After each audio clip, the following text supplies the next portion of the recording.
Alright, so I'm going to do a quick little talk here about Welder, the old Amazon special replacement gun for the Lincoln 210 MP. Don't mind the floor, I've been working today. I haven't had time to clean up the shop yet. I figured I'd throw this video together real quick. So, I finally took off the gun that came with the 210 MP. I've had this thing since it came out. I've had it for a long time. The gun that comes with it, I realistically hate because consumables are specific, they're not Tweakos.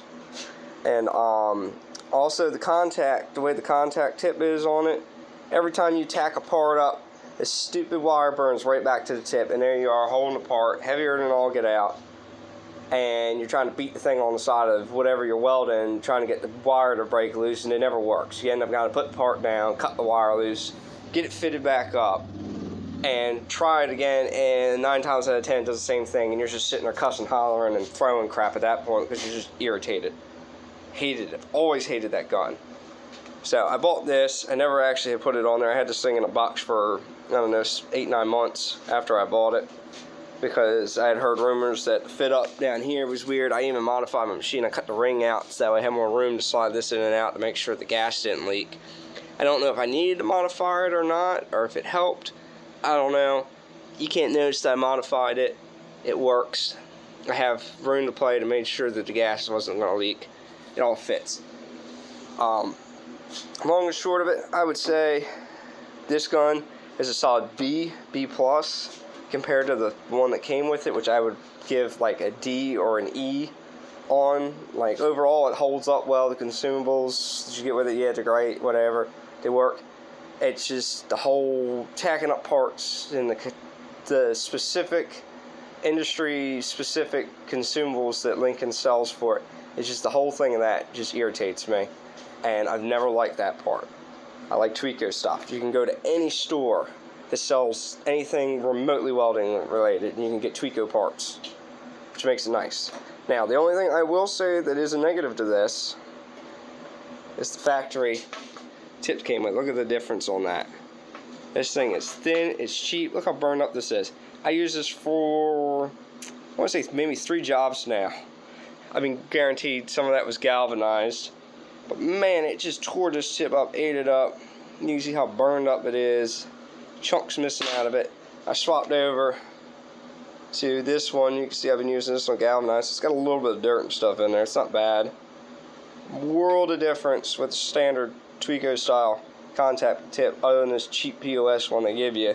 But I mean, for the price of this thing, it was not that expensive. It was definitely worth it. I will say, this is the flex head. So this sucker moves. It's a little off kilter already after using it. It's got a little hook in her. You know, it lays like that sometimes. The nice thing with this, and why I'm definitely going to keep using this, and I may switch back and forth between the Lincoln one for production stuff like this, and go to this for field and opposition stuff, is because I had a job.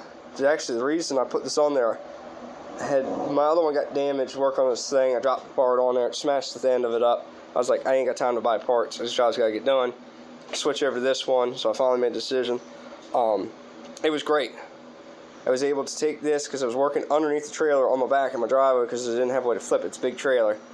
So I had to do it all overhead. I was able to take this and fold this tip around in a manner, kind of something like yonder, and I was able to get up in there with it and up under the trailer with it bent back like that. I was able to weld between a space. So let's see if I can draw this in the dirt here. So I had a bar coming across like this, and it was getting welded to a piece of angle. So I was able to weld this joint right here with the gun up overhead into it like this. With it being bent, I was able to actually reach up in there and weld that joint. I would never been able to do that with a standard gun that didn't have a flex head. It just wouldn't work. You wouldn't have the space. The gun would hit the bottom of the trailer, and you wouldn't have the angle correct in there to get the penetration which you need. That is great, and I will continue to use that for stuff like that because I've had other jobs like that before where I haven't been able to do that because of that. And the only other option you have is to put a stubby cap on a TIG and do it. And trying to weld something that's 40 years old with TIG is just, it's pleasant. Let's just put it that way. TIG is great and all, but it does not like dirty stuff.